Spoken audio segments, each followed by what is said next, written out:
Hello friends, viewers and relatives. Welcome to my channel Let's Talk Wise. दोस्तों आज का जो टॉपिक है वो मैंने हिस्ट्री बेस या तो आप कह सकते हैं कि इस बेसिक भूतकाल मतलब कि वेदों के अनुसार पे बेस किया हुआ है। मतलब कि आज का टॉपिक जो मैंने चुना है वो रिलेटेड है युगों की जानकारी से।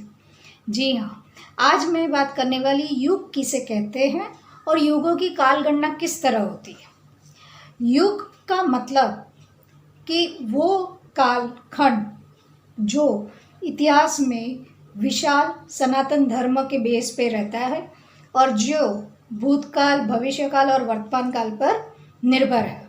मतलब कि जब भी युग के बारे में हम बात करते हैं तो हमें 4 युगों की बात याद आती है कि हमारे बचपन से लेके आज तक हम यही सुनते आए हैं। वेदों के अनुसार हमारे यहाँ 4 युग है, जो है सबसे पहला सर्वप्रथम है सतयुग, दूसरा है त्रेता युग, तीसरा है द्वापर युग और चौथा है कलयुग। 4 युगों के मिश्रण को मतलब कि 4 युग जब भी बनते हैं उस चक्र को कहते हैं चतुर्युग।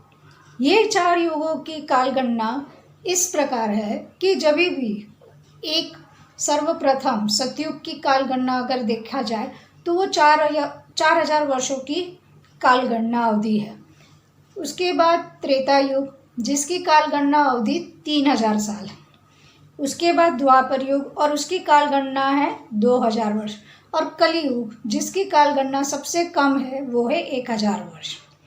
जब भी एक युग खत्म होता है और दूसरा युग शुरू होता है, वो दोनों युग के बीच में कुछ समय बाकी रहता है। तुरंत वो युग शुरू नहीं हो जाता है। वो 2 युगों के बीच के गैप को काल संधि युग कहा जाता है।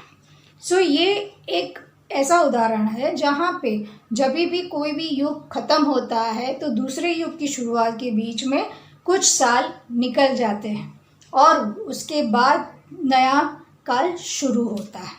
तो ये चक्र चलता ही रहता है, पहले सतयुग, फिर त्रेता युग, द्वापर युग, कलयुग और फिर कलयुग की समाप्ति के बाद वापस सतयुग की शुरुआत होगी।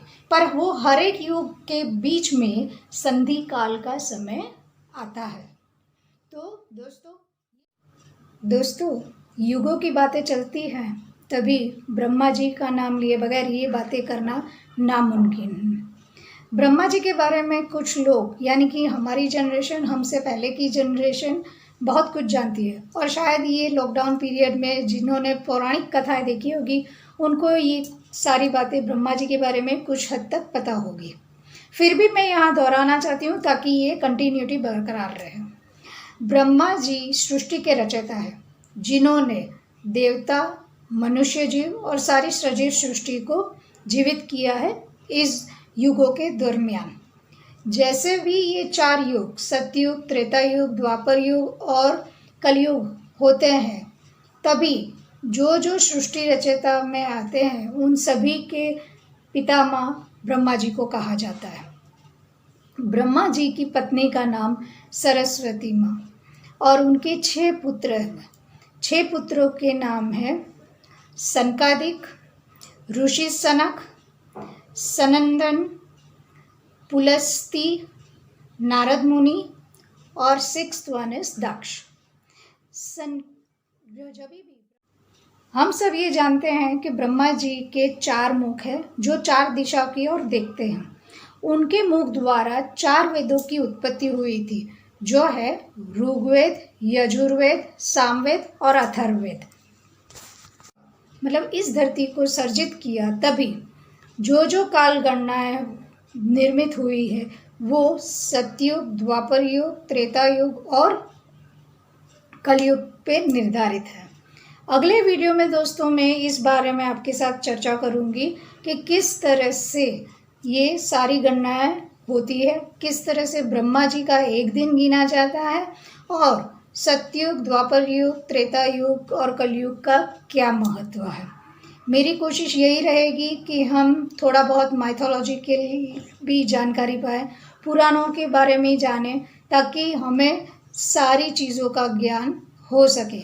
सिर्फ मोटिवेशनल या सिर्फ फन एंड फैक्ट्स या कुछ भी नहीं, सभी चीज़ों को थोड़ा थोड़ा जानना बहुत ज़रूरी होता है, ताकि जब भी कोई भी चीज़ की बात छिड़े तो आप उस बातों से थोड़े बहुत अवेयर हो। सो आज के लिए इतना ही, फिर मिलेंगे नेक्स्ट वीडियो में। Stay tune with me in let's talk quiz. Thank you. जो भी नए हैं इस चैनल पे प्लीज़ सब्सक्राइब करना ना भूलिए।